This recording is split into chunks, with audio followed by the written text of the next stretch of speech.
Hey, a little trivia for you. Did you know that gender is a social sciences term from 1955, coined by a sexologist named John Money? I did not. Gender is defined as the state of being male or female, typically used with reference to social and cultural differences rather than biological ones. In layman's terms, gender is not your biological sex, but what you mentally think is your sex. Now, some of you might be thinking that the brain is biological, and so there literally couldn't be any separation of your mental state from your biology. To put it another way, there'd be no meaningful separation between the terms gender and sex. But John Money thought differently. He thought if, say, a boy were socialized enough to be a girl, that boy could fundamentally be a girl. That is to say, he thought there were no innate differences between males and females, contrary to the entire field of biology. Now, John Money was unable to get anybody to take his gender pet project seriously until a boy by the name of David Reimer came along. Upon birth, David lost his willy during the penile mutilation ritual, and so Money found the perfect opportunity to swoop in and perform a bout of human experimentation. He had the infant boy's testicles lopped off, replaced it all with an artificial vagina, and then had the parents raise David to be a girl while undergoing hormone treatments. Furthermore, he had David, as a young child, imitate sex acts with his twin brother to normalize David as a bottom. Money even had the brothers undress and engage in genital inspections, which he took a photograph of on at least one occasion. Money described the experiments as successful, though David never ended up identifying as a woman and described his visits with Money as traumatic. But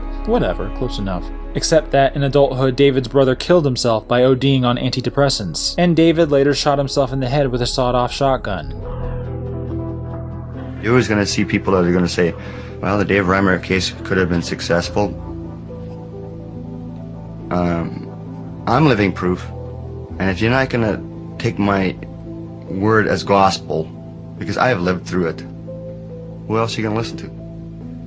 Who else is there? I've lived through it.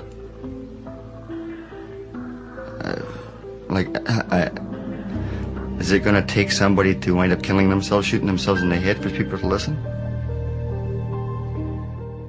To this day, there isn't a single shred of evidence supporting the existence of gender, in humans or the rest of the animal kingdom for that matter. So remember kids, when you use the term gender, you're using the unproven terminology of a mad scientist who happily committed human experimentation, tortured a pair of twin boys, and drove them both to suicide, and got away with it.